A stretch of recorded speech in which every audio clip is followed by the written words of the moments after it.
Hello दोस्तों, तो स्वागत है आपका स्टडी फटाफट में एक बार फिर। और आज हम देखेंगे लोक प्रशासन का दूसरा चैप्टर जो है हमारा लोक प्रशासन कला है अथवा विज्ञान, अर्थात इसकी प्रकृति को देखेंगे, इसका स्वरूप को देखेंगे कि यह कला की श्रेणी में आएगा कि विज्ञान की श्रेणी में, कि दोनों के श्रेणी में रखा जा सकता है।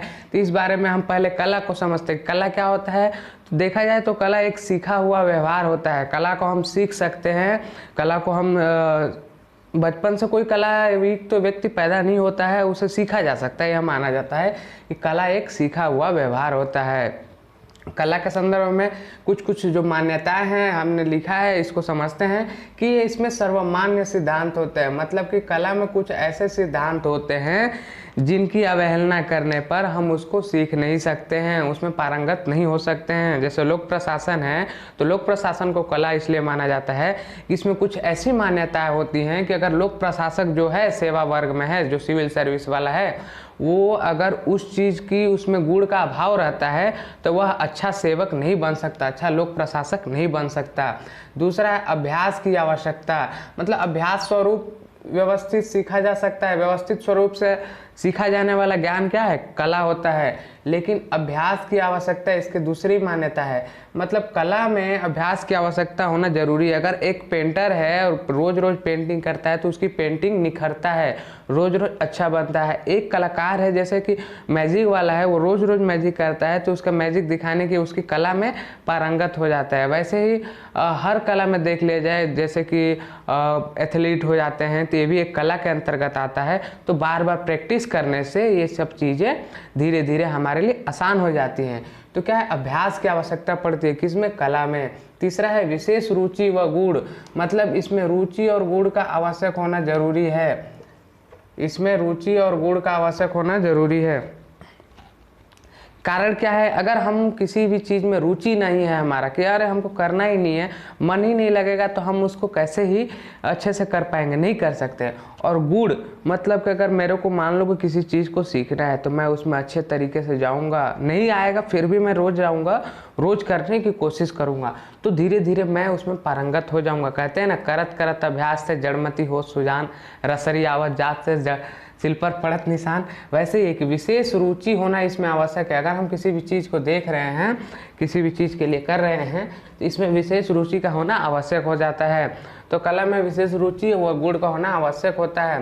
विकास की प्रक्रिया, मतलब कि इसका देखा जाए तो यह विकास की प्रक्रिया के फलस्वरूप कला विकसित हुआ है। मतलब प्रशासन, लोक प्रशासन को कला माना जाता है। लोक प्रशासन कब से चला आ रहा है? अगर देखा जाए तो वैदिक युग से चला आ रहा है, लोगों के ऊपर प्रशासन करना।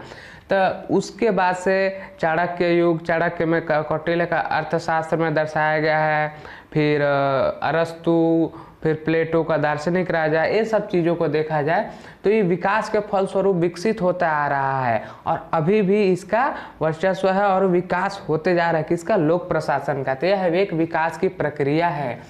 पांचवा है परिवर्तनशीलता। कला की पांचवा मान्यता क्या है? परिवर्तनशीलता होती है। और लोक प्रशासन क्या है? परिवर्तनशील होता है। कभी लोक प्रशासन एक तरीके से राज्य से पूरा तरीके से जुड़ा हुआ था कि राज्य जो कह दिया वही हुआ, लेकिन वर्तमान में लोक कल्याणकारी राज्य की जो स्थापना है, यह लोक प्रशासन का प्रमुख उद्देश्य हो गया है कि लोगों का हित हो, अधिक से अधिक यह हित हो गया है। लेकिन इससे पहले देखा जाए तो मध्यकाल में जो राजाओं का शासन रहता था उनके अनुसार चलता था, जनता के हित को नहीं देखा जाता था। अगर ब्रिटिश उपनिवेशवाद में देखा जाए तो ब्रिटिश अपना लाभ देखते थे, लेकिन वर्तमान में जो लोक प्रशासन है जनता के हितों के लिए हो रहा है, तो परिवर्तनशील है ना। तो इन सब, ये जो पांचों है कला की पांच मान्यताएं है और इन पांचों पर कौन?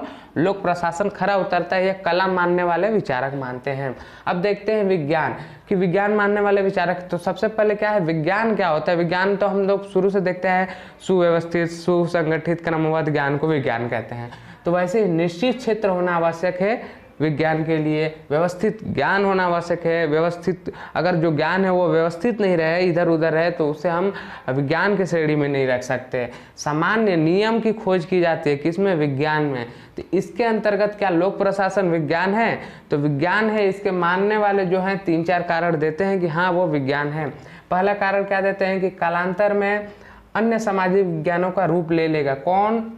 लोक प्रशासन। लोक प्रशासन क्या का रूप ले लेगा? अन्य सामाजिक विज्ञानों का रूप ले लेगा, जैसे कि इतिहास है, इतिहास बोल रहा हूँ, अर्थशास्त्र है, समाजशास्त्र है, राजनीति शास्त्र है, सामाजिक विज्ञान की श्रेणी में आते हैं। और यह आगे चलकर विज्ञान का रूप ले लिए जैसे, वैसे ही ये भी लोक प्रशासन भी विज्ञान का आगे चलकर रूप ले लेगा। दूसरा है वर्तमान स्वरूप विज्ञान ही है। कुछ विचारक क्या मानते हैं कि जो लोक प्रशासन का वर्तमान स्वरूप है वह विज्ञान का ही स्वरूप है। कैसे मानते हैं? वो कहते हैं कि निश्चित नियमों की खोज की जा चुकी है, ऐसे नियम बनाए जा चुके हैं कि किस परिस्थिति में लोक प्रशासक जो है, अगर मान लो एक जिले में कोई कार्य होता है, अगर वहाँ पर दंगा हो जाए तो क्या निर्णय लेना आवश्यक है यह उसको मालूम है, और क्या निर्णय नहीं लेना चाहिए तो गलत होगा यह भी उसको मालूम है। यह कौन बोलता है? जो बोलते हैं कि लोक प्रशासन विज्ञान है, वो बोलते हैं कि वर्तमान स्वरूप भी विज्ञान है। लोक प्रशासक को पता है कि हमें क्या निर्णय लेना चाहिए, क्या निर्णय नहीं लेना चाहिए। यथार्थता व निश्चितता निहित है। तीसरा ये है कि यथार्थ मतलब कि जो चीज़ें हैं जैसे को तैसा, और निश्चित मतलब कि अगर यह मार्कर है तो मार्कर है, और यथार्थता मतलब कि अगर यह गोल है, बेलनाकार है तो है। तो वैसे ही यथार्थता व निश्चितता निहित है किसमें? लोक प्रशासन में। कि लोक प्रशासन में क्या होता है कि जो जैसा है उस चीज़ को वैसे ही देखकर उसके हिसाब से समझा जाता है और उसके हिसाब से फिर व्यवहार किया जाता है।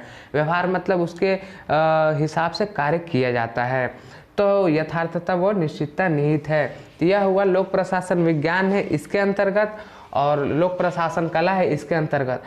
किंतु कुछ विचारक है जो विज्ञान मतलब मानते नहीं है, वो लोग बोलते हैं, कारण क्या बोल देते हैं कि लोक प्रशासन विज्ञान नहीं है। विज्ञान नहीं है इसका कारण देते हैं इसलिए कि लोक प्रशासन में सार्वभौमिक नियम नहीं है, लोक प्रशासन में पुनर्परीक्षण नहीं किया जा सकता, लोक प्रशासन में बोल सकते हैं लैब प्रायोगिक स्थल नहीं है। इन सब चीज़ों को लेकर वो मानते हैं कि लोक प्रशासन क्या है? एक विज्ञान नहीं है। किंतु अगर देखा जाए तो वर्तमान स्वरूप में कि इन सब का निष्कर्ष देखा जाए तो लोक प्रशासन